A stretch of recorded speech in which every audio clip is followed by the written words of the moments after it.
కృష్ణ మాతాజీ సింగ్ ప్రభుజీ తనకు ప్రణామ్. మంగళాచరణ చేసుకుని స్టార్ట్ చేద్దాం.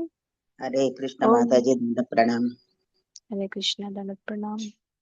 ఓం అజ్ఞానతిమిరంధస్య జ్ఞానాంజనశలాకయా చక్షుర్మిలితం येन తస్మై శ్రీగురవే నమః.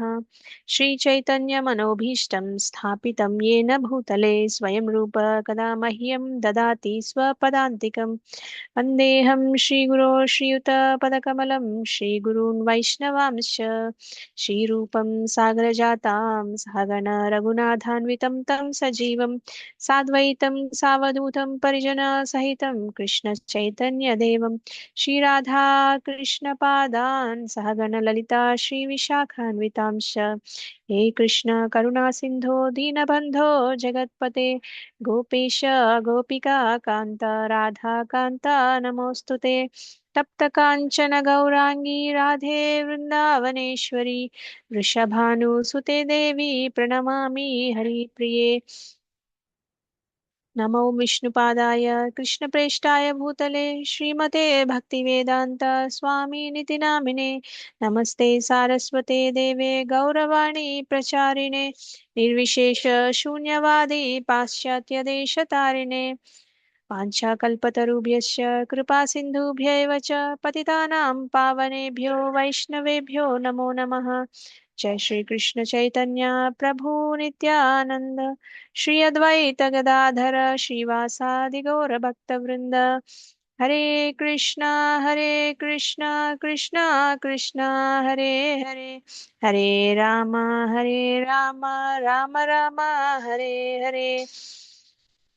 జయ జయ శ్రీ చైతన్య జయ నిత్యానంద జయ అద్వైత చంద్ర జయ గౌర భక్త వృంద. జయ జయ శ్రీ చైతన్య జయ నిత్యానంద జయ అద్వైత చంద్ర జయ గౌర భక్త వృంద. జయ జయ శ్రీ చైతన్య జయ నిత్యానంద జయ అద్వైత చంద్ర జయ గౌర భక్త వృంద. ఓం నమో భగవతే వాసుదేవాయ. ఓం నమో భగవతే వాసుదేవాయ. ఓం నమో భగవతే వాసుదేవాయ. నారాయణం నమస్కృత్య నరం చైవ నరోత్తమం దేవీం సరస్వతీం వ్యాసం తదో జయముదీరయేత్. నష్టప్రాయేషు అభద్రేషు నిత్యం భాగవత సేవయా భగవతి ఉత్తమశ్లోకే భక్తిర్భవతి నైష్టికీ. కృష్ణాయ వాసుదేవాయ దేవకీ నందనాయ చ నందగోపకుమారాయ గోవిందాయ నమో నమః. ముఖం కరోతి వాచాలం పంగుం లంఘయతే గిరిం యత్కృపాతమహం వందే శ్రీగురుం దీనతారణం పరమానందమాధవం శ్రీచైతన్య ఈశ్వరం. श्री श्री राधा मदन मोहन की जय. श्री श्री गौर निताई की जय. श्री श्री श्री जगन्नाथ बलराम सुभद्रा माई दर्शन की जय. जगत गुरु पतित पावन श्रील प्रभुपाद की जय. अंतकोटि वैष्णव वृंद की जय. श्रीमद् भगवद गीता की जय. जय गौर प्रेमानंद हरि हरि बोल. हरे Thank Krishna you so much. प्रणम. Hare Krishna Dandavat. Thank you so much for joining today's session. Hare Krishna మనకి 12 దండవత్ ప్రణామ్. హరే కృష్ణ దండవత్. హరే 12 కృష్ణ చాప్టర్స్ అయిపోయినాయి కదా. దండవత్ ప్రణామ్. 13th chapter. హరే కృష్ణ దండవత్. సో సక్సెస్ఫుల్ గా భక్తి యోగ కంప్లీట్ చేస్తాము. 13th చాప్టర్ లోకి ఎంటర్ అవబోతున్నాం ఈ రోజు. అందరికి క్లియర్ గానే ఉందా 12 చాప్టర్స్ వరకు? Yes Mataji. So 12th chapter మనకి భక్తి యోగతో ఎండ్ అయిపోయింది. భక్తి యోగ అనే చాప్టర్ పేరు. కాకపోతే మధ్యలో 6 చాప్టర్స్ భక్తి యోగ గురించి చెప్తారు కృష్ణ. ఇందులో కృష్ణ భక్తే అత్యున్నతమైన మార్గం అని చెప్తారు అనమాట. సో నిజమైన భక్తుడు లక్షణాలు కూడా చెప్తారు. అంటే ద్వేషం లేకపోవడం, అహంకారం లేకపోవడం, మమకారం లేకపోవడం, అంటే అటాచ్మెంట్స్ లేకపోవడం, ఇంకా సమానత్వం, ఎలా సుఖ దుఃఖాల్లో ఎలా ఉండాలి, మన సుస్థిరంగా ఎలా ఉంచుకోవాలి, కృష్ణుడిపై సంపూర్ణ శరణాగతి ఎలా అవ్వాలి, ఇవన్నీ మనకి భక్తి యోగాలు చెప్పారు. అయితే ఇక్కడ మనకి ఒక ప్రశ్న వస్తుంది అనమాట. ఇలాంటి స్థిరమైన భక్తి ఎలా వస్తుంది మనకి అనే ఒక క్వశ్చన్ వచ్చింది అందరికి. అవును మాతాజీ. మాతాజీ. ఖచ్చితంగా వస్తుంది మాతాజీ, ఎందుకంటే ఉండదు కదా మాతాజీ అంత స్థిరంగా మనకు. సో భక్తి స్థిరంగా ఉండాలంటే మనకి జ్ఞానం కూడా కావాలన్నమాట. అలా పోస్ట్ కూడా పెట్టండి మాతాజీ, లక్షణాలది. పెడతా మాతాజీ, గుర్తుంది, నిన్నే పెడదాం అనుకున్నా, పెడతాను, ఈ వారంలో పెడతా, ఇవాళ రేపు పెడతా. ఓకే సో మనకి మాతాజీ. భక్తి స్థిరంగా ఉండాలంటే మనకి కొంచెం ఆత్మజ్ఞానం కూడా కావాలన్నమాట, అంటే స్పష్టమైన ఆత్మజ్ఞానం కావాలి. సో మనకి 13th నుంచి 18th వరకు ఆ జ్ఞాన యోగ గురించి చెప్తారనమాట. అంటే 13వ అధ్యాయం మనకి క్షేత్రజ్ఞ విభాగ యోగం అని ఉంటుంది. దాంట్లో మనకి 3 ముఖ్యమైన విషయాలు చెప్తారనమాట. మనకి భగవద్గీత మొత్తం 5 టాపిక్స్ ఉంటాయి. ఏంటి? 3 టాపిక్స్ కదా మాతాజీ. కర్మయోగము, ధ్యాన యోగము, భక్తి యోగం. భక్తి యోగం. అది మనకు 5 విషయాల గురించి చెప్తారు కదా, 5 విషయాలు. ప్రకృతి, తత్వాల ఈశ్వరుడు, జీవుడు. జీవ జగత్ జగదీశ్ కాల కర్మ. ఆ, సో 5 టాపిక్స్ లో మనకి ఈ చాప్టర్ లో కృష్ణ 3 టాపిక్స్ చెప్తారనమాట. జీవ, జగత్, జగదీష్, ఆ 3 టాపిక్స్ ఈ చాప్టర్ లో చెప్తారు. సో ఇది ఇంపార్టెంట్ చాప్టర్ అన్నమాట. సో జనరల్ గా మనకి మనం ఈ శరీరం అనుకున్నంత వరకు మనకి అహంకారం, ఈ మమకారం, భయం, అసూయ, దుఃఖం, ఇలాంటి డిస్టర్బెన్సెస్ అన్ని ఉంటూ ఉంటాయి అన్నమాట. కానీ ఎప్పుడైతే మనం ఆత్మజ్ఞానానికి వస్తామో, నేను ఆత్మని, నేను భగవంతుడి నిత్య దాసుణ్ణి అని అనుకుంటాము, అంటే జీవేర కృష్ణ హోయ్, ఆ, జీవేర స్వరూప్ హోయ్ కృష్ణేర నిత్య దాస్ అంటారు కదా. సో అలాంటి అవగాహనకి వస్తే మనస్సు సహజంగానే భక్తి వైపుకి వెళ్తుందంట. ఇప్పుడు 12వ అధ్యాయంలో చెప్పిన భక్తుడి లక్షణాలు సహజంగా వచ్చేస్తాయి అన్నమాట. జనరల్ గా భక్తి లక్ష్యం ఏంటంటే భక్తి, కానీ జ్ఞానం దానికి సహాయం చేస్తుంది అనమాట. అంటే జ్ఞానం భక్తిని రీప్లేస్ చేయదు. అంటే మనం భక్తి లేకపోయినా జ్ఞానం ఉంటే సరిపోతుంది అనుకోకూడదు అనమాట. భక్తిని మనకి డీప్ చేస్తుంది అనమాట. సో భక్తిని బాగా అర్థం చేసుకునేలాగా చేసేది మనకి జ్ఞానం అనేది కొంచెం సహాయపడుతుందని చెప్పొచ్చు అనమాట. సో అయితే అందుకే మనకి ఈ 12, 13 ఈ 2 అధ్యాయాల్లో మనకి 12లో స్థిరమైన భక్తుడి లక్షణాలు ఏంటి అని చెప్తారు. 13వ అధ్యాయంలో అలాంటి స్థిర భక్తి రావడానికి అవసరమైన అవగాహన ఇస్తారనమాట దీంట్లో. అంటే మనకి ఆ అవగాహన ఉంటేనే మనకి ఆ దృష్టి అనేది అర్థమవుతుంది. ఆ దృష్టి వల్ల మనకి సరైన చైతన్యం అనేది డెవలప్ అవుతుంది. దానివల్ల మనకి స్థిరమైన భక్తి వస్తుంది అనమాట. సో మనకి మొదటి 12 అధ్యాయాలు పూర్తి చేసాము. మొదటి 6 అధ్యాయాల్లో కర్మయోగ గురించి చెప్పారు కృష్ణ. తర్వాత మధ్యలో 6 అధ్యాయాలు 7 నుంచి 12 అధ్యాయాల వరకు భక్తి యోగా గురించి క్లియర్ గా డీటెయిల్ గా చెప్పారు. ఇప్పుడు ఈ చివరి 6 అధ్యాయాలు ఏవైతే ఉన్నాయో 13 నుంచి 18 వరకు, ఇంట్లో జ్ఞాన యోగా గురించి క్లియర్ గా చెప్తారు అనమాట కృష్ణ. కానీ అల్టిమేట్ గా కృష్ణ భగవద్గీతలో ఇచ్చిన అల్టిమేట్ మెసేజ్ ఏంటంటే భక్తి, అంటే భగవంతుడికి ప్రేమతో సేవ చేయడం అన్నమాట. సో మధ్య 6 అధ్యాయాల్లో కూడా కృష్ణ ఈ భక్తి యోగా గురించి గ్లోరిఫై చేశారు. చివరికి అల్టిమేట్ గా ఏంటి ఇంపార్టెంట్ అనేది మనకి కర్మయోగా చెప్పేటప్పుడు భక్తి గురించే గ్లోరిఫై చేశారు, భక్తి యోగా చెప్పేటప్పుడు భక్తి గురించే గ్లోరిఫై చేశారు. ఈవెన్ ఇప్పుడు ఈ లాస్ట్ 6 చాప్టర్స్ లో కూడా భగవంతుడు భక్తి గురించే గ్లోరిఫై చేస్తారనమాట. సో అంటే మనకి మొదటి 6 అధ్యాయాల్లో కర్మ ఎలా భక్తికి తారతీస్తుందో చెప్పారనమాట. ఇప్పుడు ఈ చివరి 6 అధ్యాయాల్లో జ్ఞానం భక్తికి ఎలా దారితీస్తుందో చెప్తారనమాట. అంటే మనకి ఆ జ్ఞానం ఉండడం వల్ల, భగవంతుడి గురించి జ్ఞానం ఉండడం వల్ల, ఆత్మ గురించి జ్ఞానం ఉండడం వల్ల, ఆ ఈ జీవ జగత్ జగదీష్ ఈ ముగ్గురు గురించి జ్ఞానం ఉండడం వల్ల మనకి భక్తి అనేది ఇంకా డీప్ అయ్యే అవకాశం ఉంటుంది అనమాట, ఇంకా ఎక్కువ స్థిరపడే అవకాశం ఉంటుంది. సో ఈ 6 అధ్యాయాలు మనకి మధ్యలో 6 అధ్యాయాలు క్లియర్ గా ఓన్లీ భక్తి యోగా గురించి చెప్పారు, కానీ ఈ చివరి 6 అధ్యాయాలు భక్తితో కలిసిన జ్ఞానం గురించి చెప్తారనమాట. అంటే భక్తి అత్యున్నతమైనదని మనకి క్లియర్ గా దీంట్లో కూడా అదే చెప్తారు కృష్ణ. ముందు 6లో కూడా అదే చెప్పారు, తర్వాత మధ్యలో కూడా అదే చెప్పారు, చివరి 6 అధ్యాయాల్లో కూడా అదే చెప్తారు. సో మనకి ఎంత జ్ఞానం వచ్చినా అది భగవంతుడి మీద భక్తిని పెంపొందించడానికి ఉపయోగించాలంట. సో భగవంతుడు, జీవుడు, ప్రకృతి గురించి తెలుసుకోవడం వరకు సరిపోదు. చివరికి మనం ఏం చేయాలంటే భగవంతుని సేవ చేయాలి.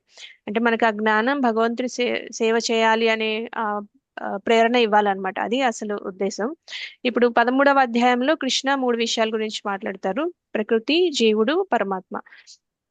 ప్రకృతి అంటే ముఖ్యంగా మనకి భౌతిక శరీరం గురించి చెప్తారనమాట. మొదటి శ్లోకంలో అర్జునుడు 6 క్వశ్చన్లు అడుగుతారు, అదేంటో చూద్దాం మనం. నేను స్క్రీన్ షేర్ చేస్తాను. మాతాజీ 12వ అధ్యాయానికి 13వ అధ్యాయానికి కనెక్షన్ ఎలాగ మాతాజీ? శాండ్విచ్. నేను చెప్పాను కదా నేను చెప్పాను కదా, మనకి భక్తి లక్షణాల గురించి చెప్పారు. ఆ భక్తి లక్షణాలు మనకి ఎలా పెంపొందుతాయి అనేది జ్ఞానం వల్ల మనకి తెలుస్తుందని జ్ఞానం గురించి స్టార్ట్ చేస్తారనమాట. ఓ ఓకే మాత.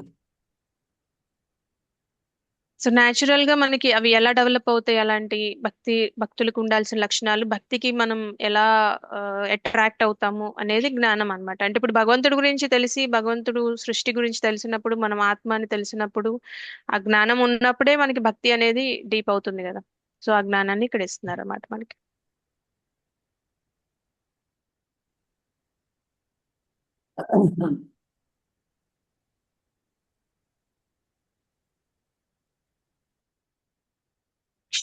క్షేత్రజ్ఞ యోగ ఆ, క్షేత్రజ్ఞ విభాగ యోగం. సో ఫస్ట్ 2 శ్లోకాలు చదువుదాము. అర్జున ఉవాచ అర్జున ఉవాచ ప్రకృతిం పురుషం చైవ ప్రకృతిం ప్రకృతిం పురుషం పురుషం చైవ చైవ క్షేత్రం క్షేత్రజ్ఞమేవ చ క్షేత్రం క్షేత్రం క్షేత్రజ్ఞమేవ చ క్షేత్రజ్ఞమేవ చ ఏతద్వేదితుమిచ్ఛామి ఏతద్వేదితుమిచ్ఛామి జ్ఞానం జ్ఞేయం చ కేశవ. జ్ఞానం జ్ఞానం జ్ఞేయం చ కేశవ. అర్జున ఉవాచ అర్జున ఉవాచ ప్రకృతిం పురుషం చైవ ప్రకృతిం పురుషం చైవ పురుషం చైవ క్షేత్రం క్షేత్రజ్ఞమేవ చ క్షేత్రం క్షేత్రజ్ఞమేవ చ ఏతద్వేదితుమిచ్ఛామి ఏతద్వేదితుమిచ్ఛామి ఏతద్వేదితుమిచ్ఛామి జ్ఞానం జ్ఞేయం చ కేశవ. జ్ఞానం జ్ఞానం జ్ఞేయం చ జ్ఞేయం చ కేశవ. కేశవ.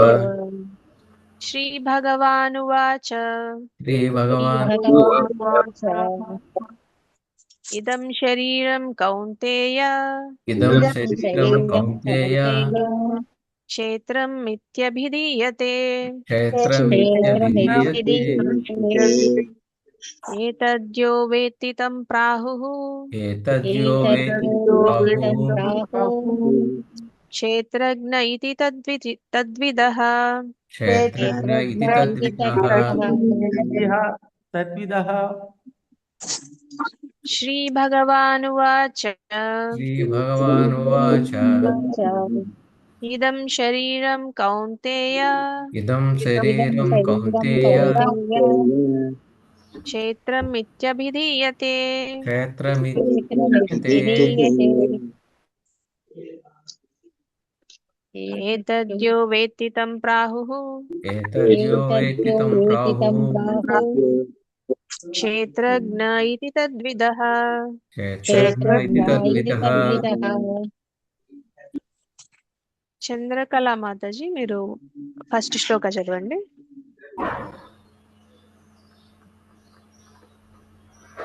హరే కృష్ణ మాతాజీ, దండవత్ ప్రణాం. కృష్ణ. అర్జునోవాచ అర్జున ప్రకృతిం పురుషం చైవ క్షేత్రం క్షేత్రజ్ఞమేవ చ ఏతద్వేదితుమిచ్ఛామి జ్ఞానం జ్ఞేయం చ కేశవ. హరే కృష్ణ హరి బోల్ మాతాజీ. మాతాజీ. Thank you Mataji. భువనేశ్వరి మాతాజీ, మీరు కూడా ఫస్ట్ శ్లోకం రిసైట్ చేయండి. అర్జున ఉవాచ ప్రకృతిం పురుషం చైవ క్షేత్రం క్షేత్రజ్ఞమేవ చ ఏతద్వేదితుముచ్చామి జ్ఞానం జ్ఞేయం చ కేశవ. హరి బోల్ మాతాజీ. కళావతి మాతాజీ, మీరు సెకండ్ శ్లోకం రిసైట్ చేయండి. హరే కృష్ణ మాతాజీ. శ్రీ భగవాన్ ఉవాచ ఇదం శరీరం కౌంతేయ క్షేత్రమిత్యభిధీయతే ఏతద్యో వేత్తి తం ప్రాహుః క్షేత్రజ్ఞ ఇతి తద్విదః. హరే కృష్ణ మాతాజీ. హరి బోల్ మాతాజీ. సరోజ మాతాజీ, మీరు కూడా సెకండ్ శ్లోకం రిసైట్ చేయండి.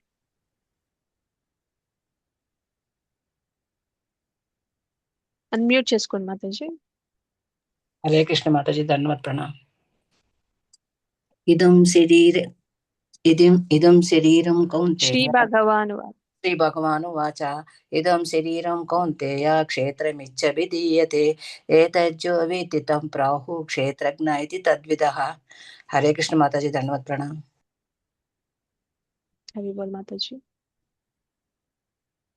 జనపావన రామచంద్ర ప్రభు అనువాదం చదవండి.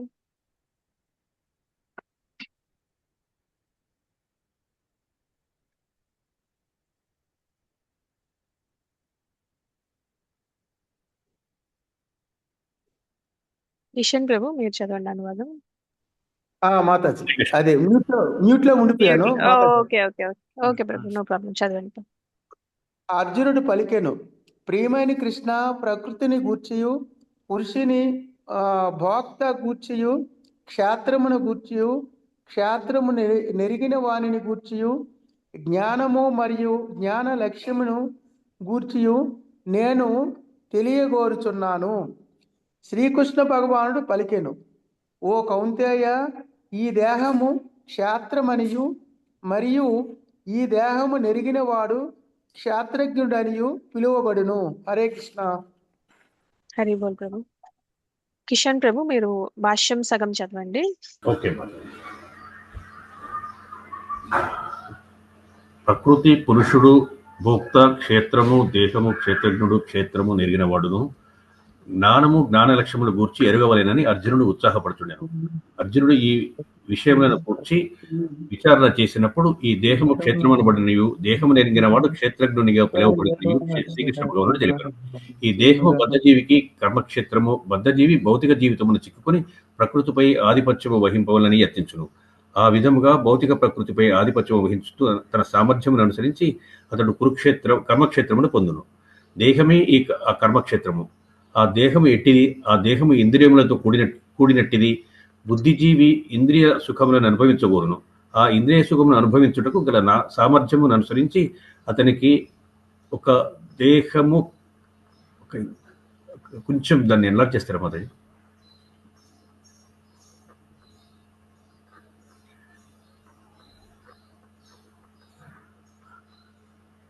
కర్మక్షేత్రం. హరే కృష్ణ మాత.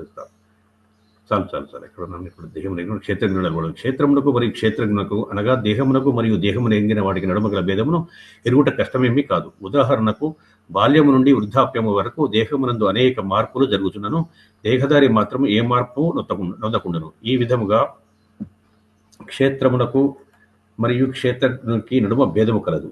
ఇట్లు బద్ధజీవుడు తాను దేహము కంటే భిన్నుడని అవగాహన చేసుకొనగలడు. జీవుడు దేహమునందు స్థితిని కలిగి ఉండుననియు ఆ దేహము శైశవము నుండి బాల్యమునకు, బాల్యము నుండి యౌవనమునకును, యౌవనమున నుండి వృద్ధాప్యమునకు మార్పు చెందుచున్నదనియు మరియు దేహము కలవాడు మతది కొంచెం పైకంట దేహము కలవాడు దేహ యజమాని తన దేహము అట్లు మార్పు చెందుచున్నట్లు ఎరుగుననియు దేహినోస్మిన్ అను శ్లోకము ద్వారా వర్ణింపబడింది. దేహ యజమానియే క్షేత్రజ్ఞుడు అనుట స్పష్టము. జీవుడు నేను సుఖంగా నున్నాను, నేను పురుషుడను, నేను స్త్రీని, నేను శునకమును, నేను మార్జాలమును అని భావించుచుండను. ఇవి క్షేత్రజ్ఞుని ఉపాధులు మాత్రమే. కానీ క్షేత్రజ్ఞుడు దేహము కంటను భిన్నుడు. వస్త్రముల వంటి అనేక వస్తువులను మనము వినియోగించుచున్నను వాటికంటే మనము భిన్నులమని ఎరుగుదము. అట్లే కొద్దిగా ఆలోచించినతో మనము దేహము కంటే భిన్నులమని స్పష్టముగా ఎరగగలదుము. నేను లేదా నీవు లేదా దేహము గల వారి ఎవరైనాను క్షేత్రజ్ఞుడనియు అనగా కర్మక్షేత్రమును ఎరిగిన వారమనియు చెప్పబడదు. దేహము క్షేత్రము లేక కర్మక్షేత్రముని పిలువబడదు. హరే కృష్ణ మొదటి. థ్యాంక్ యూ ప్రభు. హరే కృష్ణ. శ్రీలత మాతాజీ మీరు నెక్స్ట్ పారాగ్రాఫ్ చదవండి. హరే కృష్ణ మాతాజీ. ప్రణామాలు మాతాజీ. భగవద్గీత యందలి మొదటి 6 అధ్యాయములందు దేహం నెరిగిన వానిని అనగా జీవుడు గూర్చియు మరియు ఎట్టి స్థితిలో అతడు దేవాది దేవుని ఎరగగలడనేది విషయమును గూర్చియు వివరంగా వర్ణింపబడినది. భగవద్గీత నడుమ గల 6 అధ్యాయములందు దేవాది దేవుని గూర్చియు భక్తియుక్త సేవా విషయమున జీవాత్మ మరియు పరమాత్మకును నడుమగల సంబంధమును గూర్చియు వర్ణింపబడినది. ఈ అధ్యాయమునందు దేవాది దేవుని దివ్య స్థితియు మరియు జీవాత్మ యొక్క పరతంత్ర స్థితియు స్పష్టంగా తెలుపబడినది. జీవులు అన్ని పరిస్థితుల యందును పరతంత్రులైనను మరుపు కారణముగా వారు దుఃఖముల పాలవుతున్నారు. కానీ పుణ్యకర్మలచే జ్ఞానవంతులైనచో ఆర్తి, జిజ్ఞాసు, అర్థార్థి, జ్ఞాని అను వివిధ రూపములలో పరమ పురుషుని చేరుదురని కూడా వర్ణింపబడినది. ఇప్పుడు ఈ 13వ ఆరంభము నుండి జీవుడు భౌతిక ప్రకృతితో ఎట్లు సంపర్కమునకు వచ్చునో మరియు ఏ విధంగా అతడు ప్రకృతి బంధముల నుండి శ్రీకృష్ణ భగవానుని కృపచే కామ్యకర్మలు, జ్ఞాన సముపార్జనము, భక్తియుక్త సేవ అనడి వివిధ విధానముల ద్వారా విముక్తుడగునో వివరింపబడినది. జీవుడు భౌతిక దేహము కంటెను పూర్తిగా భిన్నుడైనప్పటికీ ఏదో విధముగా అతడు దానితో సంబంధము కలవాడగును. ఆ విషయము కూడా వివరింపబడినది. Hare Krishna Mataji. Thank you so much Mataji. ప్రణామాలు. ఓకే మాతాజీ, హరే కృష్ణ. సో ఇక్కడ కృష్ణ అర్జున 6 క్వశ్చన్స్ అడుగుతున్నారు. జనరల్ గా చాలా చాప్టర్స్ లో అర్జున్ క్వశ్చన్స్ తోనే స్టార్ట్ అవుతుంది కదా. సో కృష్ణ ఈ 6 విషయాలు నాకు పూర్తిగా తెలుసుకోవాలని ఉంది అని అడుగుతున్నారు అనమాట అర్జున. ప్రకృతిం పురుషం చైవ క్షేత్రం క్షేత్రజ్ఞమేవచ ఏతద్వేదితుమిచ్చామి జ్ఞానం జ్ఞేయం చ కేశవ అంటున్నారు. అంటే ఏం చెప్తున్నారు అర్జున? ఏమడుగుతున్నారు అంటే 6 క్వశ్చన్స్ లో ప్రకృతి ఏంటి, పురుష ఏంటి, క్షేత్ర ఏంటి, క్షేత్రజ్ఞ ఏంటి, జ్ఞానం జ్ఞేయం, ఈ 6 విషయాలు అడుగుతున్నారు అనమాట. సో కృష్ణ అడిగిన ఈ 6 విషయాలకి అర్జున అడిగిన 6 క్వశ్చన్స్ కి కృష్ణ ఏం చెప్తున్నారో చూద్దాం. సో ప్రకృతి అంటే జనరల్ గా మనం అందరం ప్రకృతి అంటే ఈ శరీరం కూడా ప్రకృతితో సమానం, ప్రకృతి నుంచే వస్తుంది కాబట్టి ఈ శరీరం ప్రకృతి అని చెప్తున్నారు అనమాట. సో ప్రకృతి, పురుష, ఇంకా క్షేత్రజ్ఞం, జ్ఞానం జ్ఞేయం, ఈ 6 విషయాలు మనకి అడుగుతున్నారు. మనం ఈ నెక్స్ట్ శ్లోకాలో భగవాన్ ఏం చెప్తున్నారంటే ఇదం శరీరం కౌంతేయ అంటున్నారు. అంటే ఈ శరీరం ఏదైతే ఉందో దీన్ని క్షేత్రం అని పిలుస్తారు అంటున్నారు. క్షేత్రం ఇది అభిధీయతే. నెక్స్ట్ శ్లోకంలో 2 ఆన్సర్స్ చెప్తారనమాట. మొత్తం 6 క్వశ్చన్స్ లో 2 క్వశ్చన్స్ కి ఆన్సర్స్ చేస్తారు. ఒకటి ఏంటంటే ఈ శరీరాన్ని క్షేత్రం అని పిలుస్తారు అని చెప్తున్నారు. ఇంకా ఈ శరీరాన్ని తెలిసిన వ్యక్తి ఎవరైతే ఉంటారో ఏతద్యో వేత్తి తం ప్రాహు, అంటే ఈ శరీరాన్ని తెలిసిన వ్యక్తి ఎవరైతే ఉంటారో వాళ్ళు క్షేత్రజ్ఞ అని పిలువబడతారని చెప్తున్నారు. క్షేత్రజ్ఞ ఇతి తద్విధ అంటున్నారు. అంటే ఈ అతన్ని క్షేత్రం తెలిసిన వాడిని క్షేత్రజ్ఞ అని పిలుస్తారని చెప్తున్నారు అనమాట. అంటే ఈ శరీరం క్షేత్రం అని చెప్తున్నారు. అంటే మనం చేసే అన్ని పనులు ఈ శరీరం ద్వారా చేస్తాం కదా, అందుకే ఈ శరీరాన్ని కర్మక్షేత్రం అని కూడా అంటున్నారు అనమాట. కర్మక్షేత్రం కానీ కార్యక్షేత్రం కానీ దాన్ని కర్మక్షేత్రం అని అంటారు అనమాట. మరి క్షేత్రజ్ఞ అంటే ఎవరంటే ఈ శరీరం గురించి ఎవరికైతే తెలుస్తుందో వాళ్ళు క్షేత్రజ్ఞ అంటున్నారు. అంటే ఈ శరీరం గురించి తెలిసిన వాళ్ళు ఎవరు? హరే కృష్ణ. ఆత్మ, పరమాత్మ. అంటే ఎవరి శరీరాన్ని గురించి వాళ్ళు తెలుసుకోవడమే కదా మాతాజీ. అంటే ఈ శరీరం గురించి తెలిసిన వాళ్ళంటే ఈ శరీరం నేను ఈ శరీరం కాదు, నేను ఆత్మని అని తెలుసుకోవడం అనమాట. ఆ జ్ఞానం ఉన్న వాళ్ళు క్షేత్రజ్ఞులు అని క్షేత్రజ్ఞ అంటారు అనమాట. కాబట్టి క్షేత్రం అంటే శరీరం, క్షేత్రజ్ఞ అంటే ఆత్మ అనమాట. సో ఇక్కడ ముఖ్యంగా ఇంకొక క్షేత్రజ్ఞ కూడా ఇంట్రడ్యూస్ చేస్తారు నెక్స్ట్ శ్లోకంలో కృష్ణ. ప్రస్తుతానికి ఇది అర్థం చేసుకోండి. క్షేత్రం అంటే శరీరం, క్షేత్రజ్ఞ అంటే ఆత్మ. సో ఇక్కడ ముఖ్యంగా బద్ధజీవుడు గురించి చెప్తున్నారు అనమాట. ఆత్మ అంటే బద్ధజీవుడు గురించి చెప్తున్నారు. బద్ధజీవుడు ఈ భౌతిక శరీరం ద్వారా తన కోరికల్ని తీర్చుకుంటూ ఉంటాడు అనమాట. ఆధ్యాత్మిక లోకంలో శరీరం ఆత్మ ఈ రెండింటి మధ్య తేడా ఉండదు, కానీ భౌతిక లోకంలో మనకి శరీరం వేరు ఆత్మ వేరు అనమాట. సో ఇక్కడ శరీరం ఎందుకంటే అక్కడ శరీరం కూడా ఆధ్యాత్మికంగా ఉంటుంది, ఇక్కడ శరీరం ఆధ్యాత్మికం కాదు, ఇక్కడ శరీరం భౌతికం కాబట్టి ఆత్మ ఆధ్యాత్మికం కాబట్టి ఆ రెండింటికి డిఫరెన్స్ ఉంటుంది అనమాట. కానీ అక్కడ ఆధ్యాత్మిక లోకంలో శరీరం ఆధ్యాత్మికమే, ఆత్మ కూడా ఆధ్యాత్మికం కాబట్టి రెండింటికి డిఫరెన్స్ అనేది ఉండదు అనమాట. సో ఈ బయట కనిపించే శరీరం తాత్కాలికం, మనకి భౌతిక ప్రపంచంలో ఉండే శరీరం టెంపరీ అన్నమాట, తాత్కాలికమైనది. ఎందుకంటే ఇది పంచభూతాలతో తయారై ఉందన్నమాట. భూమి, నీరు, అగ్ని, గాలి, ఆకాశం, ఈ గ్రాస్ ఎలిమెంట్స్ ఏవైతే ఉంటాయో 5 పంచభూతాలు, ఇంకా సటిల్ ఎలిమెంట్స్ సూక్ష్మ శరీరం, స్థూల శరీరం 2 ఉంటాయి అన్నమాట. స్థూల శరీరం ఏమో మనకి ఈ 5 అంశాలతో తయారవుతుంది అనమాట, 5 పంచభూతాలతో. సూక్ష్మ శరీరం మనస్సు, బుద్ధి, అహంకారంతో తయారవుతుంది అనమాట.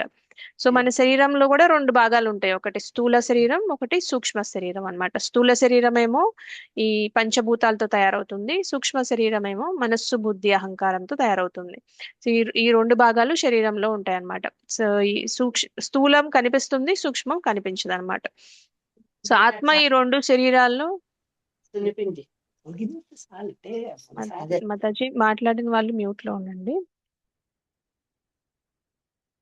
సో మనిషికి ఏ రకమైన శరీరం దక్కుతుందో అది అతని కోరికల మీద ఆధారపడి ఉంటుందంట. సో భౌతిక ప్రకృతిని మనం ఎంత నియంత్రించాలనుకుంటున్నామో, ఎంత ఇంద్రియ సుఖం అనుభవించాలనుకుంటున్నామో దాన్ని బట్టి ఉంటుందంట.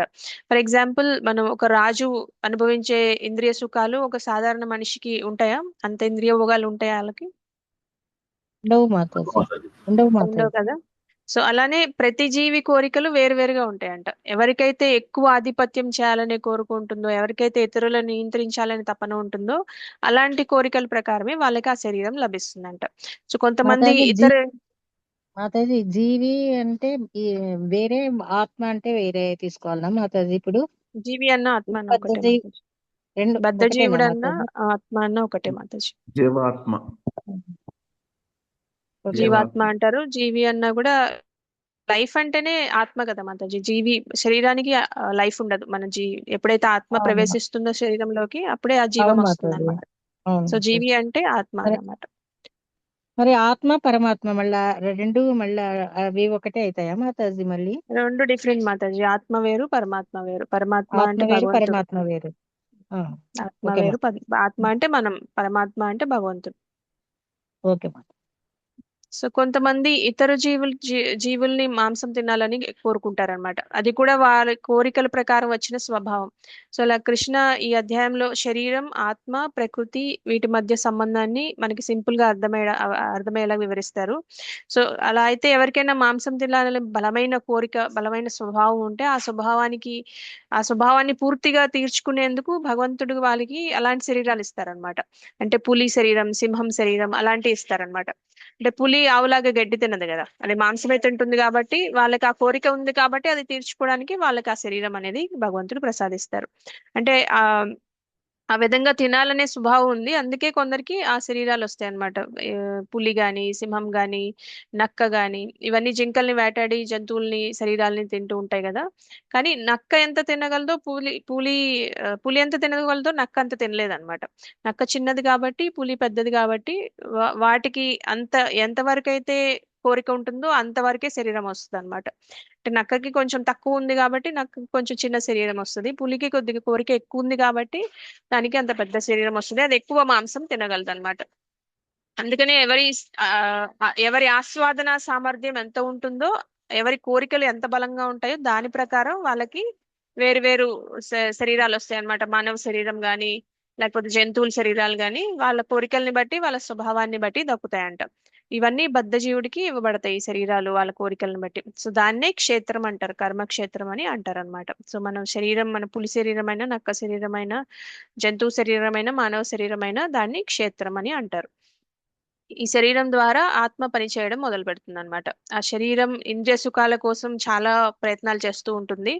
ఆ శరీరాన్ని ఇంద్రియ సుఖాల కోసం ఉపయోగించుకుంటూ ఉంటుంది. అందుకే ఈ శరీరాన్ని క్షేత్రం అని అంటారనమాట. క్షేత్రం అంటే మనకి జనరల్ గా మనకి పొలం ఉంటుంది కదా, పొలంని కూడా క్షేత్రం అంటారు. తెలుసా మీకు? అవును మాతాజీ. సో అక్కడ పొలంలో పంటలు పండిస్తాం కాబట్టి దాన్ని క్షేత్రం అంటారు. ఇక్కడ మనం ఈ క్షేత్రంని ఉపయోగించుకొని మనం ఇంద్రియ సుఖాలను అనుభవిస్తాం కాబట్టి దీన్ని కూడా కర్మక్షేత్రం అని అంటారు అనమాట. అంటే భౌతిక శరీరాన్ని క్షేత్రం అంటారు. ఈ భౌతిక శరీరం ద్వారానే మనం అన్ని పనులు చేస్తాం కాబట్టి. సో ప్రభుపాద ఏం చెప్తున్నారు? క్షేత్రజ్ఞుడు అంటే ఆత్మ, అంటే శరీరాన్ని తెలిసిన వాడు. జ్ఞ అంటే తెలిసిన వాడు అని అర్థం అంట. క్షేత్రజ్ఞుడు అంటే క్షేత్రాన్ని, ఈ కర్మక్షేత్రాన్ని తెలిసిన వాడు అని ఎక్స్ప్లెనేషన్లు ఇచ్చారు. కృష్ణ కూడా అదే చెప్తున్నారు అనమాట. క్షేత్రజ్ఞ అంటే ఈ శరీరాన్ని తెలిసిన వాడు అంటే ఎవరైతే ఆత్మ ఉంటారో వాళ్ళు అని చెప్తున్నారు. సో అతను శరీరానికి భిన్నంగా ఉంటాడంట. అంటే అతను శరీరం కాదు, ఆత్మ వేరు, శరీరం వేరు అని మళ్ళీ క్లియర్ గా చెప్తున్నారు. సెకండ్ చాప్టర్ లో కూడా మనకి కృష్ణ చెప్పారు. ఈ చాప్టర్ లో కూడా మళ్ళీ అదే చెప్తున్నారు అనమాట. క్షేత్రజ్ఞుడు, క్షేత్రం డిఫరెంట్ అని చెప్తున్నారు, వేరు వేరు అని చెప్తున్నారు. శరీరాన్ని తెలిసిన వాడు శరీరం కాదనమాట. శరీరం వేరు, శరీరాన్ని తెలిసిన వాడు వేరు అని చెప్తున్నారు. కానీ ఆధ్యాత్మిక లోకంలో మనం ఇందాక అనుకున్నాం కదా, శరీరం ఆత్మ మధ్య డిఫరెన్స్ ఉండదు అనమాట. రెండు ఆధ్యాత్మికమే కాబట్టి రెండింటికి తేడా ఉండదు. కానీ ఇక్కడ ఆ తేడా ఉంటుంది. శరీరం అనేది తాత్కాలికమైనది. క్షేత్రజ్ఞుడు ఆత్మ అనే వాడు నిత్యమైన ఆధ్యాత్మిక జీవి అన్నమాట. కాకపోతే ఏంటంటే నేనే ఈ శరీరం అని అనుకుంటారు కదా, వాళ్ళు నిజమైన క్షేత్రజ్ఞులు కారంట. నిజమైన క్షేత్రజ్ఞుడు ఎవరంటే నేను ఈ శరీరం కాదు, ఈ శరీరం వేరు, నేను వేరు అని అర్థం చేసుకున్న వాడినే క్షేత్రజ్ఞుడు అంటారంట. సో మనం ఆత్మ అందరూ క్షేత్రజ్ఞ అవరు అనమాట. ఎవరికైతే నాలెడ్జ్ ఉంటుందో వాళ్ళు క్షేత్రజ్ఞ అని చెప్తున్నారు అనమాట. సో ఈ శరీరం కొంతకాలం మాత్రమే మనది. మరణం సమయంలో మనం దీన్ని వదిలేసి మళ్ళీ వేరే శరీరంలోకి వెళ్తాం అనమాట. కాబట్టి ఇది మనకి శాశ్వతమైనది కాదు, తాత్కాలికమైనది మాత్రమే అని తెలిసిన వాళ్ళని క్షేత్రజ్ఞ అంటారంట. శరీరంలో ఉన్నంత కాలం అలా అని మన శరీరం కాదని మనం దాన్ని వదిలేయకూడదు. శరీరంలో ఉన్నంత కాలం దాన్ని ఆరోగ్యంగా చూసుకోవాలి. కానీ మన అసలు గుర్తింపు ఏంటంటే మనం ఈ శరీరం కాదు, మనం భగవంతుడి నిత్య సేవకులం అని అర్థం చేసుకోవాలన్నమాట. శరీర భావన ఎక్కువగా ఉంటే ఆ వ్యక్తిని నిజమైన క్షేత్రజ్ఞుడు అనలేరు అని మనకి ప్రభుపాదుల వారు కూడా చెప్తున్నారు. శరీరమే ఆత్మ అనుకునేవారు ఆ, ఈ స్వరూపాన్ని అర్థం చేసుకోలేరంట. ఎవరైతే రెండు సేమ్ అనుకుంటారో వాళ్ళకి ఈ నాలెడ్జ్ అర్థం కాదని చెప్తున్నారు అనమాట. ఈ శరీరం దేవుని సేవకు ఉపయోగించాల్సిన సాధనం, ఎందుకంటే ఆత్మ దేవుని అంశ కాబట్టి అని కృష్ణ కూడా మనకి క్లియర్ గా చెప్తున్నారు. మమైవాంశో జీవలోకే జీవభూత సనాతన అని చెప్తున్నారు కదా. జీవుడు నాకు నాలో అంశ అని చెప్తున్నారు అనమాట. అందుకని మనం భగవంతుడి సేవ చేసుకోవాలి. ఇప్పుడు ఎలా అయితే మనకి చెయ్యి, వేళ్ళు, కాళ్ళు మన బాడీలో ఎలా పార్ట్స్, ఆ బాడీలో పార్ట్స్ అన్ని మనకి మన మొత్తం బాడీకి ఉపయోగపడేలాగా పనిచేస్తాయి కదా. అట్లానే మనం కూడా భగవంతుడి సేవ చేసుకోవాలన్నమాట. సో ఆత్మ దేవునిలో భాగమైతే శరీరం కూడా దేవుని శక్తి నుంచే వస్తుంది అనమాట. అంటే ఆత్మ భగవంతుడి నుంచే వస్తుంది, శరీరం కూడా భగవంతుడు క్రియేట్ చేసిన ప్రకృతి ద్వారానే వస్తుంది అనమాట. అయితే మనకి భూమి, నీరు, అగ్ని, గాలి, ఆకాశం ఇవన్నీ మహావిష్ణువు నుంచే ఉద్భవిస్తాయి అన్నమాట. సో మనం భాగవతంలో కూడా చెప్తారు, విశ్వమంతా మహావిష్ణు శరీరం నుంచి ఉద్భవిస్తూ ఉంటుంది. ఆయన స్వేదరంధ్రాల నుంచి అనంతకోటి బ్రహ్మాండాలు వస్తూ ఉంటాయి. ఆయన గాలి వదిలినప్పుడు బ్రహ్మాండాలు బయటకు వస్తే, గాలి పీల్చుకున్నప్పుడు బ్రహ్మాండాలు లోపలికి వెళ్ళిపోతాయి అని చెప్తారు కదా. సో అలానే మనకి మహావిష్ణువు నుంచి ఈ ఈ ఎలిమెంట్స్ అనేవి వస్తాయి అన్నమాట. ఈ బ్రహ్మాండాలు వస్తే ఆ బ్రహ్మాండంలో నుంచే ప్రకృతి అనేది, ఆ శక్తి మహావిష్ణువు నుంచి వస్తుంది అనమాట. అయితే మనకి చెప్తారు ఈ ప్రధాన అనే విషయం ముందు బయటకు వస్తుందంట. దాని తర్వాత అది మహత్తత్వగా మారుతుంది. మహత్తత్వ నుంచి అహంకారం వస్తుంది. అహంకారంలో 3 గుణాలు ఉంటాయి అన్నమాట. సో ఇవన్నీ కలిపి 23 ఎలిమెంట్స్ ఉంటాయి. ఈ 5 పంచభూతాలు, 3 ఇవన్నీ మనకి భాగవతంలో క్లియర్ గా చెప్తారనమాట. ఈ 23 ఎలిమెంట్స్ ఎలా ఫామ్ అవుతాయి, ఎలా వస్తున్నాయి, అవన్నీ భగవంతుడు ఎలా ప్రాసెస్ ఏంటి అనేది మనకి భాగవతంలో చెప్తారు. సో మీరు భాగవతం చదువుకున్నప్పుడు మనం క్లియర్ గా చెప్పుకోవచ్చు. బట్ నేను ఇక్కడ ఇంతవరకే చెప్తున్నాను. సో శరీరం తయారయ్యే పదార్థాలు కూడా భగవంతుడి నుంచే వస్తాయి అన్నమాట. ఏదైతే ఈ పంచభూతాలతో తయారవుతుందో ఆ పంచభూతాలు కూడా భగవంతుని శక్తి నుంచే వస్తాయి. శరీరంలో ఉన్న ఆత్మ కూడా భగవంతుడి నుంచే వస్తుంది. మమైవాంశో జీవలోకే అన్నారు కదా, భగవంతుడి అంశ అన్నమాట ఆత్మ కూడా. అంటే క్షేత్రం అంటే శరీరం, క్షేత్రజ్ఞ అంటే ఆత్మ, రెండిటికి భగవంతుడే మూలం అని చెప్పుకోవచ్చు. మహావిష్ణువు నుంచి ఇవన్నీ వస్తాయని చెప్తున్నారు. మహావిష్ణువు కూడా కృష్ణుడి ఎక్స్పాన్షన్ లో మహావిష్ణువు ఫస్ట్ ఎక్స్పాన్షన్ అని చెప్పుకోవచ్చు. అయితే క్షేత్రం శరీరం, క్షేత్రజ్ఞుడు అంటే ఆత్మ, రెండు భగవంతుడి నుంచే వస్తాయి. కానీ క్షేత్రజ్ఞుడు ఒక్కళ్ళే కాదంట, ఇద్దరు ఉన్నారంట. అది నెక్స్ట్ శ్లోకాల్లో మనకు చెప్తారు. క్షేత్రాన్ని తెలిసిన వాడు క్షేత్రజ్ఞుడు. మనం చెప్పింది వ్యక్తిగత ఆత్మ అన్నమాట క్షేత్రజ్ఞుడు. కానీ కృష్ణుడు థర్డ్ శ్లోకాల్లో ఇంకో క్షేత్రజ్ఞుడిని పరిచయం చేస్తారు. ఆ క్షేత్రజ్ఞుడు ఎవరో చూద్దాం. ఈ ఫస్ట్ 2 శ్లోకాలు క్లియర్ గానే ఉన్నాయా?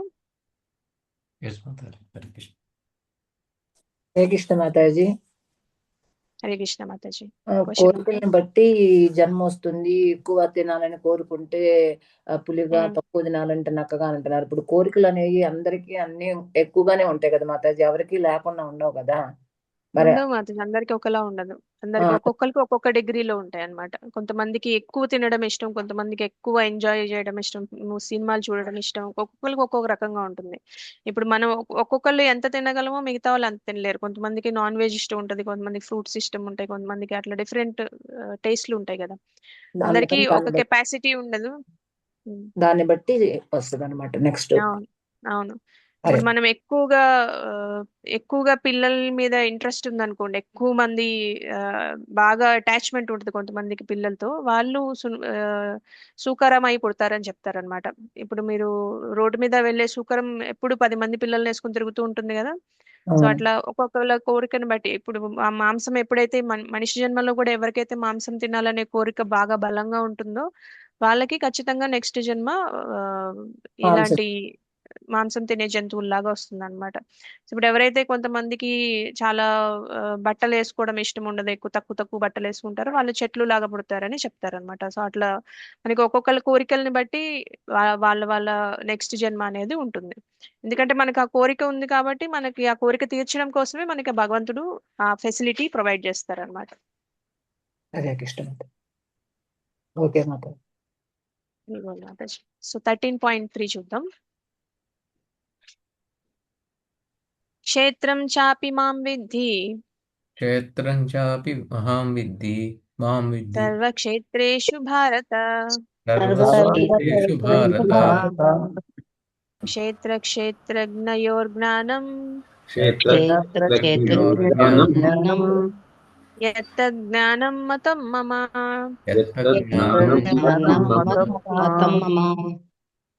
క్షేత్రజ్ఞం చాపి మాం విద్ధి సర్వక్షేత్రేషు భారత క్షేత్ర క్షేత్రజ్ఞయోర్జ్ఞానం యత్తజ్ఞానం మతం మమ.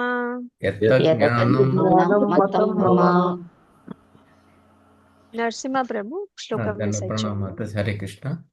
క్షేత్రజ్ఞాన్ చాపి మాం విద్ధి సర్వక్షేత్రేషు భారత క్షేత్రే క్షేత్రజ్ఞయోర్జ్ఞానం యత్తజ్ఞానం మతం మమ.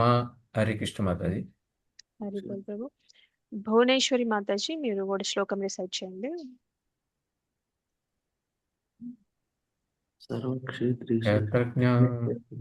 అన్మ్యూట్ చేసుకోండి మాతాజీ. క్షేత్రజ్ఞం చాపి మాం విద్ధి సర్వక్షేత్రేషు భారత క్షేత్ర క్షేత్రజ్ఞయోర్జ్ఞానం యత్తజ్ఞానం మతం మమ. హరిబోల్ మాతాజీ. సరోజ మాతాజీ మీరు అనువాదం చదవండి. హరే కృష్ణ మాతాజీ ధన్యవాదాలు. అనువాదం. ఓం భరతవంశీయుడా, సర్వదేహమునందును నేను కూడా క్షేత్రజ్ఞుడని నువ్వు ఎరుగుము.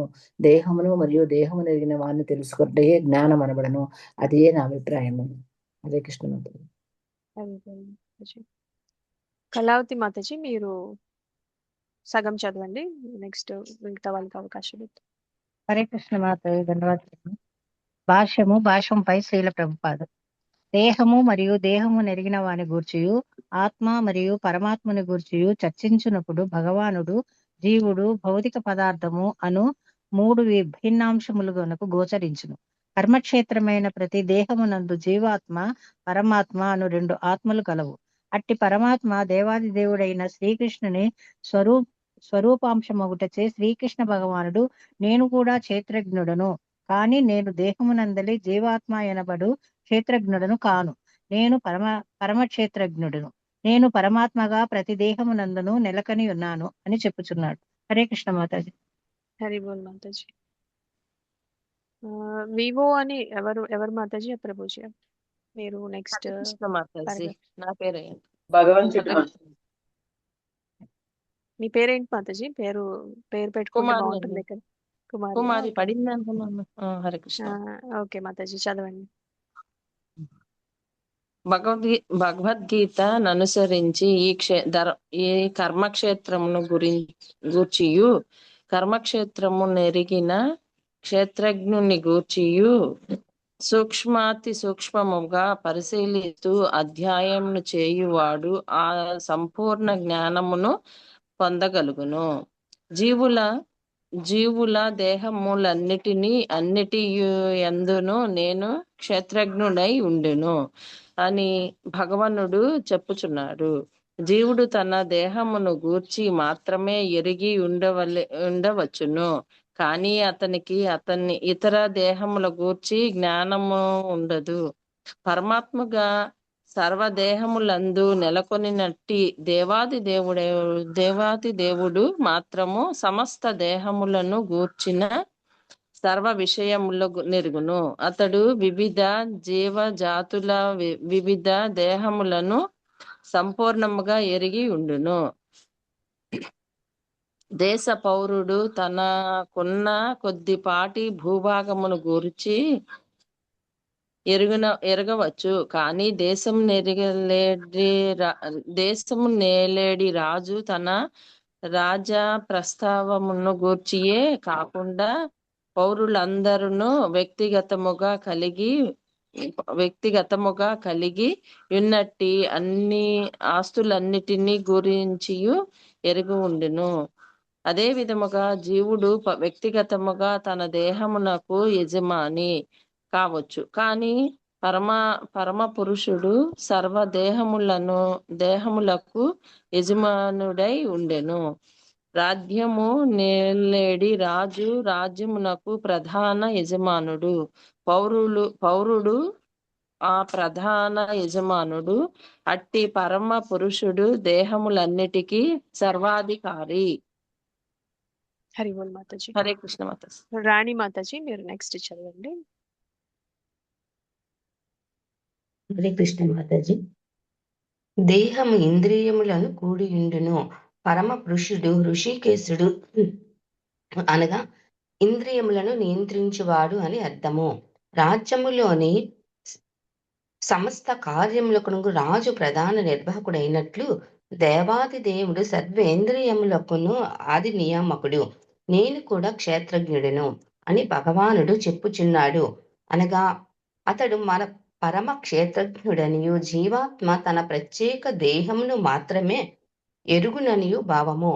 కనుకనే వేద వాంగ్మయమైన మహాభారతము 12.339.6 నందు ఇట్లు చెప్పబడినది.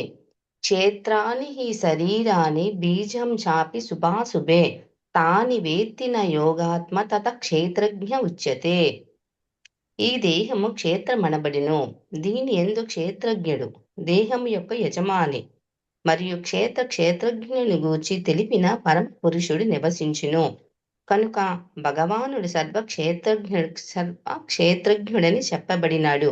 కర్మక్షేత్రమైన దేహమునకును కర్మజ్ఞునకును కర్మజ్ఞునకును నడుమ గల భేదము ఈ విధముగా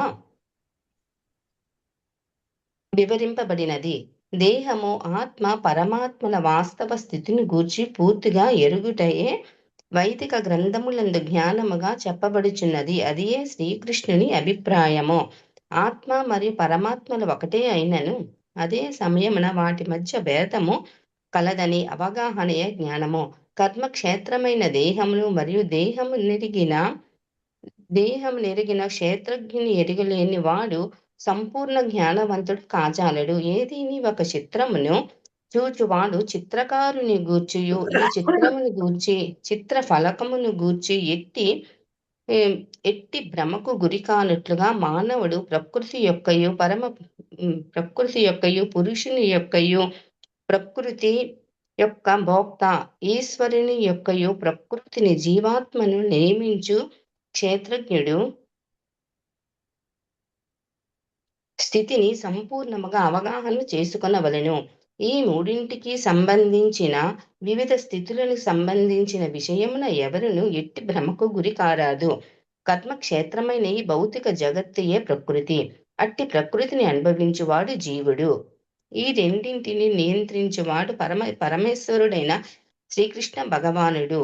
ఈ విషయమున శ్వేతాశ్వతరోపనిషత్తు 1.12 నందు ఇట్లు చెప్పబడినది.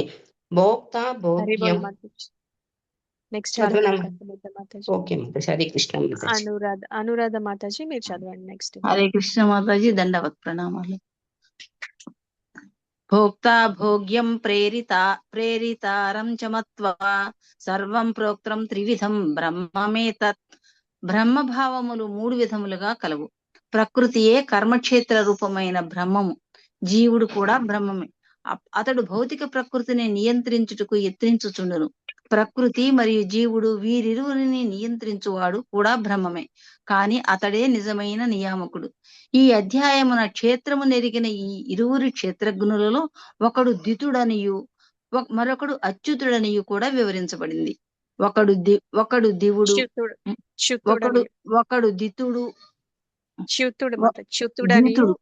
ఒకడు దితుడు, మరొకడు పరతంత్రుడు. ఈ ఇరువురు క్షేత్రజ్ఞులు ఒక్కరేనని భావించువాడు నేను కూడా క్షేత్రజ్ఞుడును అని స్పష్టముగా చెప్పుచున్నట్టు దేవాది దేవుని వాక్కులను నిరాకరించిన వారగుదురు. త్రాడును చూచి పామును భ్రమించువాడు జ్ఞానవంతుడు కాడు. వాస్తవమునకు అనేక రకములైన దేహములు మరియు అనేక రకములైన దేహ యజమానులు కూడా కలరు. ప్రతి జీవాత్మయు భౌతిక ప్రకృతిపై అధికారం చెలాయించుటకు తగిన వ్యక్తిగత సామర్థ్యమును కలిగి ఉండటచే ఈ వివిధ దేహములు ఏర్పడుచుచున్నవి. కాని వాటన్నింటి యందును దేవాది దేవుడు దివ్య నియామకుడుగా నిలిచి ఉన్నాడు. కనుకనే ఇక్కడ చ అను పదము మహత్యపూర్ణమైనది. ఎందుకనగా అది దేహములన్నింటి సంఖ్యను సూచించుతున్నది. క్షేత్రం సముచ్చయ శ్రీల బలదేవ విద్యాభూషణుల అభిప్రాయం కూడా ఇదియే. జీవాత్మకు భిన్నముగా ప్రతి దేహమునందు శ్రీకృష్ణుడు అంతర్యామి రూపమున నెలకొని ఉన్నాడు. క్షేత్రమునకు మరియు దాని భోక్తకు పరమాత్ముడే నియామకుడని తెలుసుకుంటే నిజమైన జ్ఞానమని శ్రీకృష్ణుడు ఇక్కడ స్పష్టముగా చెప్పుచున్నాడు. హరే కృష్ణ మాతాజీ. దండవత్ ప్రణామాలు, ధన్యవాదాలు మాతాజీ. క్షేత్రజ్ఞం చాపి మాం విద్ధి అంటున్నారు. నేను కూడా క్షేత్రజ్ఞం అని మీరు అర్థం చేసుకోవాలని చెప్తున్నారు కృష్ణ. సర్వక్షేత్రేషు అని ఒక్క శరీరానికి కాదు. మాతాజీ సౌండ్ రావటం లేదు మాతాజీ, వినిపించడం లేదు మాతాజీ. ఇప్పుడు వినిపిస్తుందా మాతాజీ? ఇప్పుడు వినిపిస్తుంది. సో క్షేత్రజ్ఞం చాపి మాం విద్ధి అంటున్నారు. అంటే కృష్ణ ఏం చెప్తున్నారు, నేను కూడా క్షేత్రజ్ఞ అని మీరు అర్థం చేసుకోవాలని చెప్తున్నారు. కానీ ఒక్క శరీరానికి కాదు, సర్వక్షేత్రేషు భారత అంటున్నారు. అన్ని శరీరాలకి నేను క్షేత్రజ్ఞుడిని అని చెప్తున్నారు అనమాట. అంటే క్షేత్రజ్ఞయోర్ జ్ఞానం అంటే ఈ శరీరం ఇంకా దాన్ని తెలుసుకున్న ఎవరైతే క్షేత్రజ్ఞ ఉంటారో ఆ జ్ఞానాన్ని అర్థం చేసుకునే వాళ్ళు ఎత్త జ్ఞానం మతం మమ దాన్ని జ్ఞానం అంటారని చెప్తున్నారు అనమాట. అంటే థర్డ్ క్వశ్చన్ ఆన్సర్ చేస్తున్నారు. ఇప్పుడు వరకు మనకి క్షేత్రజ్ఞ చెప్పారు, ఇప్పుడు జ్ఞానం అంటే ఏంటి చెప్తున్నారు అనమాట. ఎవరైతే ఈ శరీరం క్షేత్రజ్ఞుడిని ఎవరైతే అర్థం చేసుకుంటారో దాన్ని జ్ఞానం అని చెప్తున్నారు. అండ్ ఇంకా ఏం చెప్తున్నారు, మతం మమ అంటున్నారు, ఇది నా అభిప్రాయం అని చెప్తున్నారు అనమాట. సో క్షేత్రజ్ఞం చాపి మాం విద్ధి అంటే నన్ను కూడా క్షేత్రజ్ఞుడు అని తెలుసుకో అని కృష్ణ చెప్తున్నారు. సో ఈ శరీరంలో ఆత్మ ఉంది, పరమాత్మ కూడా ఉందన్నమాట.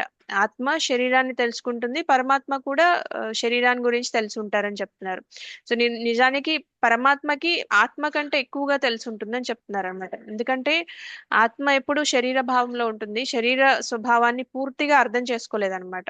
కానీ పరమాత్మ ఎప్పుడు క్లియర్ గా అన్ని అర్థమవుతాయి ఆయనకి. అంటే ఎగ్జాంపుల్ ఏంటంటే ఇప్పుడు వ్యక్తిగత ఆత్మ తన శరీరాన్ని మాత్రమే తెలుసుకుంటుంది అనమాట. అంటే ఆయన అది కూడా చాలా కొంచెమే తెలుసుకుంటుంది ఆత్మ. ఈ శరీరం గురించి అంటే ఫర్ ఎగ్జాంపుల్ ఇప్పుడు డాక్టర్ ఉన్నారంటే డాక్టర్ కి తెలుస్తుంది లోపల శరీరంలో ఏమేం పార్ట్స్ ఉన్నాయి, అవి ఎలా పనిచేస్తాయి, ఏం ప్రాబ్లం ఉంటే ఏదైనా అనారోగ్యం వచ్చినప్పుడు వాళ్ళకి కొంచెం తెలుస్తుంది.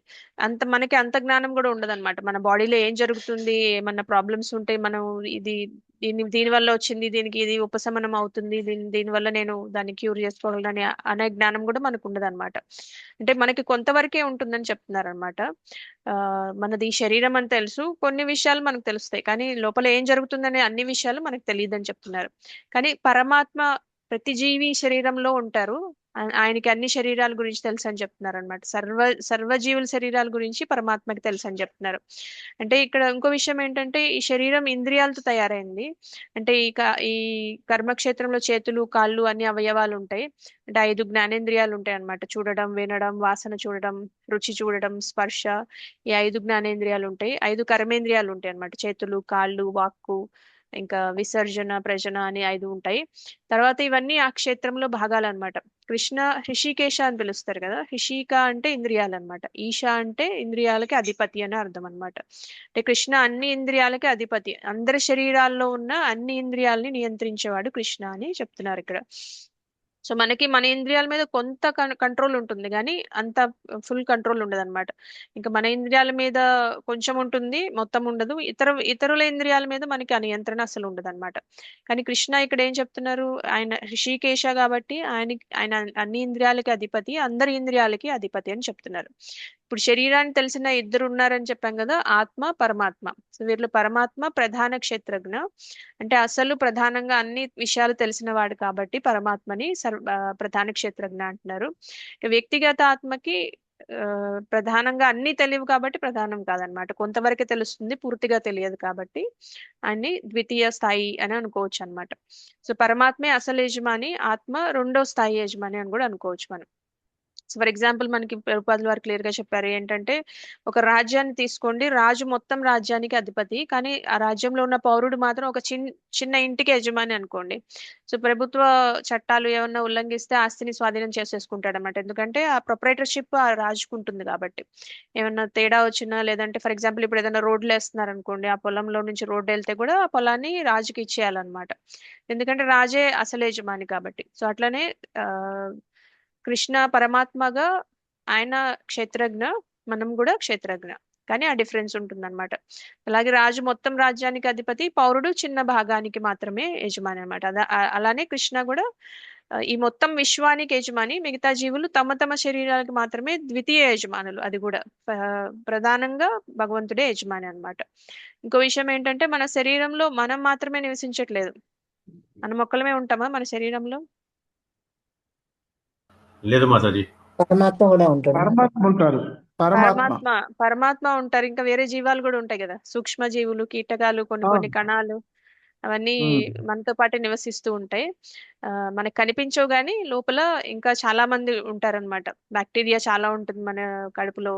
ఇక అవన్నీ చూసుకుంటే మనలో మనం ఒక్కలే ఉన్నాం అనమాట. చాలా జీవులు కూడా ఉంటాయి. అవన్నిటిని నియంత్రించేది భగవంతుడు అనమాట. అందుకే పరమాత్మ అసలు నియంత్రకుడు అని చెప్తారనమాట. మనం ద్వితీయ నియంత్రకులు. సో ఆయన మొత్తం తెలిసిన వాడు, మనకు కొంచెం తెలుసు. మన శరీరంలో ఏమేమి కార్యకలాపాలు జరుగుతాయి అవన్నీ పూర్తిగా తెలిసింది పరమాత్మకి, మనకి కొద్దిగా అవగాహన ఉంటుంది అనమాట. సో ఇప్పుడు అర్జునుడు 6 ప్రశ్నలు అడిగారు. క్షేత్రం, క్షేత్రజ్ఞ, జ్ఞానం, జ్ఞేయం, ప్రకృతి, పురుష. మొత్తం ఈ 6 క్వశ్చన్స్ అడిగారు. గుర్తున్నాయి కదా 6 క్వశ్చన్స్? ఎవరైనా చెప్తారా?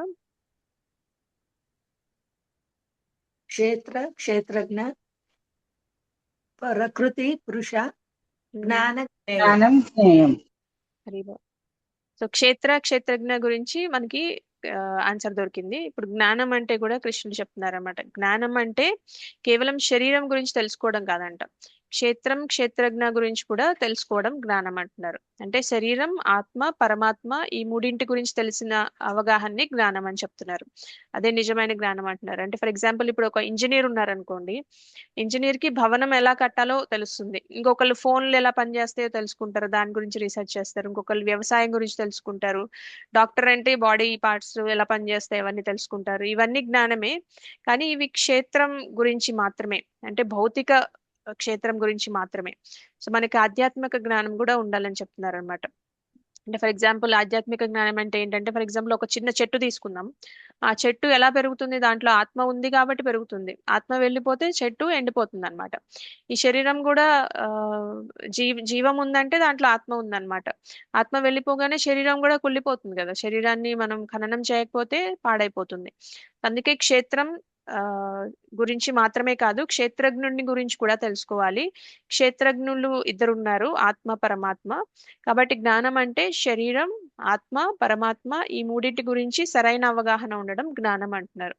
అంటే శరీరం అంటే ఈ డల్ మ్యాటర్, ఆత్మ అంటే జీవుడు, కృష్ణ పరమాత్మ అంటే ఆయన నియంత్రకుడు అనుకోవచ్చు అనమాట, మెయింటైనర్ అనుకోవచ్చు. సో హృషికేశ అంటే మనకి హృషికేశ అంటే కృష్ణ. ఆయనే ఆత్మకి మూల కారణం. అన్ని ఆత్మలు, అన్ని శరీరాలకి మూలం ఆయనే. అన్నిటి గురించి తెలిసింది కూడా ఆయనకి అని మనం అజ్ఞానం ఉండాలన్నమాట. అంటే సంపూర్ణ జ్ఞానం అంటే శరీరం, ఆత్మ, పరమాత్మ గురించి తెలుసుకోవడం. ఇది నా అభిప్రాయం అని కృష్ణ చెప్పారు ఈ శ్లోకంలో. సో పరమాత్మ క్షేత్రాన్ని కూడా నియంత్రిస్తారు, ఇంకా జీవుల్ని కూడా నియంత్రిస్తారు అనమాట. క్షేత్రాన్ని, క్షేత్రజ్ఞుణ్ణి ఇద్దరిని నియంత్రించేది పరమాత్మ. ఆయనే అన్నిటికీ మూలం అని కూడా మనం ఈ శ్లోకం నుంచి తెలుసుకోవాలి. అవన్నీ తెలియడమే జ్ఞానం అని చెప్తున్నారు అనమాట. సో ఇప్పుడు మన కృష్ణ 3 క్వశ్చన్స్ కి ఆన్సర్ చేశారు.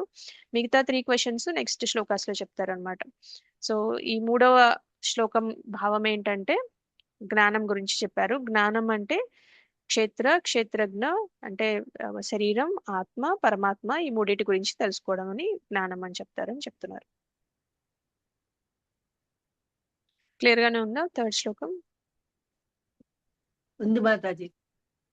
మాతాజీ ఉంది కానీ మళ్ళీ మూడు క్వశ్చన్స్ కు ఒకసారి మళ్ళా చెప్పండి మాతాజీ, సమరైజ్ చేయండి మాతాజీ ఒకసారి అంతా.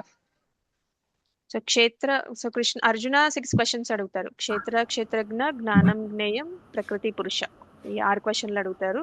కృష్ణ 3టికి సమాధానం చెప్పారు. క్షేత్రం అంటే శరీరాన్ని క్షేత్ర అంటారు. క్షేత్రజ్ఞ అంటే శరీరాన్ని తెలుసుకున్న వాళ్ళు క్షేత్రజ్ఞ అంటున్నారు. అంటే నేను ఆ శరీరం కాదు ఆత్మ అని తెలుసుకోవడాన్ని క్షేత్రజ్ఞ అంటున్నారు. క్షేత్రజ్ఞలో కూడా ఇద్దరు ఉన్నారని చెప్తున్నారు. క్షేత్రజ్ఞ ఆ, లోకల్ మన ఆత్మ కూడా క్షేత్రజ్ఞనే, మనకి పరమాత్మ కూడా క్షేత్రజ్ఞానే. ఎందుకంటే మనలో ఆత్మ పరమాత్మ ఇద్దరు ఉంటారు కాబట్టి. సో ఇద్దరు క్షేత్రజ్ఞ అని చెప్తున్నారు. మనకి ఆత్మకి కొంతవరకే అవగాహన ఉంటుంది మన క్షేత్రం గురించి, పరమాత్మకి కంప్లీట్ అవగాహన ఉంటుందని కృష్ణ చెప్తున్నారు అనమాట. సో కృష్ణ అంటే మన శరీరంలో ఇతర జీవులు కూడా ఉంటాయి కాబట్టి అండ్ క్షేత్రజ్ఞ సూపర్ క్షేత్రజ్ఞ అంటే భగవంతుడు అన్ని శరీరాలకి క్షేత్రజ్ఞ అని చెప్తున్నారు. ఆయనకి అన్ని శరీరాల గురించి తెలుసు అంటున్నారు. మనకి మన శరీరం గురించే కొంత అవగాహన ఉంటుంది, భగవంతుడికి పరమాత్మకి అన్ని శరీరాల గురించి కంప్లీట్ గా అవగాహన ఉంటుంది. అందుకని ఆయన కూడా క్షేత్రజ్ఞ అని చెప్తున్నారు అనమాట. ఈ ఆత్మ పరమాత్మ ఇంకా శరీరం, ఈ మూడిటికి డిఫరెన్స్ ఏంటి, ఈ మూడిటి గురించి తెలుసుకోవడాన్ని జ్ఞానం అంటారు అని కృష్ణ చెప్తున్నారు అనమాట. మాతాజీ మరి ప్రకృతి అది ఎలాగా ఈ క్షేత్రజ్ఞకి ఎలాగ కనెక్టెడ్ మాతాజీ? ప్రకృతి పురుష గురించి చెప్తారు మనకి. నెక్స్ట్ మనకి 23 ఎలిమెంట్స్ ఉన్నాయని అనుకున్నాం కదా, అవి ఎలా వస్తున్నాయి దాని గురించి మనకి నెక్స్ట్ శ్లోకాస్ లో చెప్తారు కృష్ణ. సో ఇప్పటి వరకు మనకి 3 క్వశ్చన్స్ చెప్పారు, మిగతా 3 క్వశ్చన్స్ మిగతా చాప్టర్ లో ఎక్స్ప్లెనేషన్ ఉంటుంది అన్నమాట. హరే కృష్ణ మాతాజీ, జ్ఞాత అంటే అన్ని తెలిసినవాడు అన్నట్టు అర్థం, అంతే కదా? ఇందులోనే ఉంది మూడో శ్లోకంలోనే, నేను జ్ఞాతను కూడా కానీ నేను దేహం యొక్క వ్యక్తిగత జ్ఞాతను కాను. అవును, తెలుసుకున్న వాళ్ళు జ్ఞాత అన్న క్షేత్రజ్ఞ టైపే అని అనుకోవచ్చు మనం. క్షేత్రజ్ఞ అంటే శరీరం గురించి ఆత్మ గురించి జ్ఞానం తెలిసిన వాళ్ళు. నేను శరీరం కాదు అని తెలుసుకున్న వాళ్ళు క్షేత్రజ్ఞ. జ్ఞాత అంటే నేను పరమజ్ఞాత అని చెప్తున్నారు కదా కృష్ణ. నాకు అన్ని శరీరాల గురించి అంత అవగాహన ఉందని చెప్తున్నారు. కంప్లీట్ గా మనకి కంప్లీట్ గా తెలియదు, ఆయన కంప్లీట్ గా తెలుసు. బట్ మన శరీరం గురించే కాదు, ప్రపంచంలో ఈ జీవులు ఎంతమంది అయితే ఉన్నారో అందరి శరీరాల గురించి కంప్లీట్ గా అవగాహన ఉంది భగవంతుడు మాత్రమే. మాతాజీ అయితే మనము ఇప్పుడు ప్రతి కర్మ చేస్తున్నప్పుడు నేను శరీరం కాదు నేను ఆత్మను అని చెప్పి చేయాలన్నా అనుకోవాలన్నా మాతాజీ? అయితే అదే స్మరణలో పెట్టుకోవాలన్నా మాతాజీ? అవును మాతాజీ, అది భగవద్గీతలో మనకి ఫస్ట్ మనకి తెలుసుకోవాల్సింది అదే. మనం ఈ శరీరం కాదు, శరీరం తాత్కాలికమైనది, మనం ఆత్మ, మనం భగవంతుడి నిత్య సేవకులము. కానీ మనం ఆ సేవ నుంచి బయటకు వచ్చేసి మనం కూడా దేవుడు అవ్వాలనుకున్నామంట. అందుకని మనకి ఈ అవకాశం ఇచ్చారనమాట. ఇక్కడైతే మీరు ఇప్పుడు ఎలా అయితే మనం చిన్నపిల్లలు వంట చేస్తా అని ముందుకు వచ్చినప్పుడు వాళ్ళు కాల్చుకుంటారు, వాళ్ళకి ఆ కేపబిలిటీ ఉండదన్నమాట. అంటే మనం కూడా భగవంతుడిలో ఒక చిన్న అంశం మాత్రమే. ఎలా అంటే సముద్రంలో ఒక నీటి చుక్క, సముద్రం ఒకటే కాదు కదా, క్వాలిటేటివ్లీ సేమ్. అంటే అది కూడా ఉప్పగా ఉంటుంది, ఇది కూడా ఉప్పగా ఉంటుంది.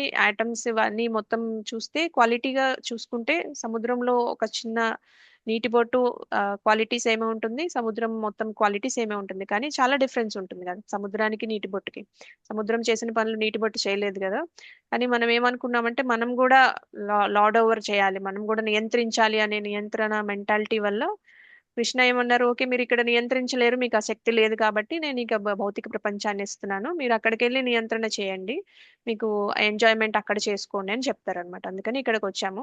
కానీ ఇక్కడికి రావడం వల్ల మనం కర్మ సిద్ధాంతంలో, కర్మ ఫలితాల్లో చిక్కుకుపోయి ఇక్కడే ఉండిపోతున్నాం అనమాట. మనకు తెలియక మనం మర్చిపోతాం అనమాట మనకి భగవంతుడికి ఉన్న సంబంధాన్ని. కానీ 2 రకాలుగా, ఒకటేమో ఎంజాయ్ చేయడానికి పంపిస్తారు మనకి కృష్ణ, ఇంకోటి ఏంటంటే మనం తెలుసుకొని మళ్ళీ ఆయన దగ్గరికి వచ్చేయాలని ఆయన కోరిక అనమాట.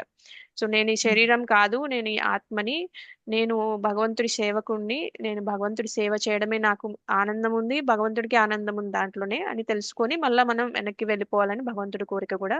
ఆ 2 మనం ఫుల్ఫిల్ చేసుకోవడానికి మనకి భౌతిక ప్రపంచాన్ని ఇచ్చారు. ఓకే మాతాజీ, మనం ఏమి చేస్తున్నా మనము మన స్మరణలో నేను శరీరం కాదు నేను ఆత్మను అనే ధ్యాసతోనే చేస్తే మనము ముందుకు పోనీకి అవకాశం ఉంది మాతాజీ. అవును Mataji. Okay Mataji. Lakshmi Prakash Prabhu. Thank you Mataji. Hare Krishna Mataji. Hare Krishna Mataji. Mataji మీరు మొన్న PDF పెట్టామన్నారు కదా, దేంట్లో పెట్టారు? అది ఏ PDF? ఏ గ్రూప్ లో పెట్టారు? ఏ PDF? అదే Bhagavad Gita guide madam Mataji. Okay okay, అది పెట్టలేదు ప్రభు. యాక్చువల్గా మీరు అమెజాన్ లో కొడితే వచ్చేస్తుంది ప్రభు. గీతా లేదు సుబోధిని అని మాతాజీ, కొట్టండి. ఈ సుబోధిని అని కొడితే ఎన్నో ఉన్నాయి, సుబోధిని ఒకటి లేదు, అది తెలుగు లేదు అసలు. భగవద్గీత సుబోధిని అని ఉంటుంది ప్రభు. నేను మీకు పావని మాతాజీకి కొద్దిగా అది లింక్ ఉంటే పెట్టండి మాతాజీ గ్రూప్ లో. ఓకే మాతాజీ ఇంకొకటి, ఈ రోజు మా పెళ్లి రోజు, బ్లెస్సింగ్స్ ఇవ్వాలి. హరే కృష్ణ ప్రభు. మీకు happy Krishna conscious wedding anniversary. మనందరం ప్రభుజీకి వాళ్ళ మిస్సెస్ కి మంచిగా భక్తిలో ముందుకెళ్లాలని మంచిగా ప్రార్థన చేద్దాం. ఒకసారి హరే కృష్ణ మహామంత్రం చేద్దాం. Hare Krishna Hare Krishna Krishna Krishna Hare Hare, Hare Rama Hare Rama Rama Rama Hare Hare Rama Hare Rama Rama Rama Hare Hare. Thank you Mataji. Thank you so much Mataji and Prabhuji. Svancha kalpatarubhyascha kripa sindhubhyev cha patitanam pavanebhyo vaishnavebhyo namo namah. Ananta koti vaishnavvrinda ki jai. Srila Prabhupada ki jai. Srimad Bhagavad Gita ki jai. Hare Krishna Mataji.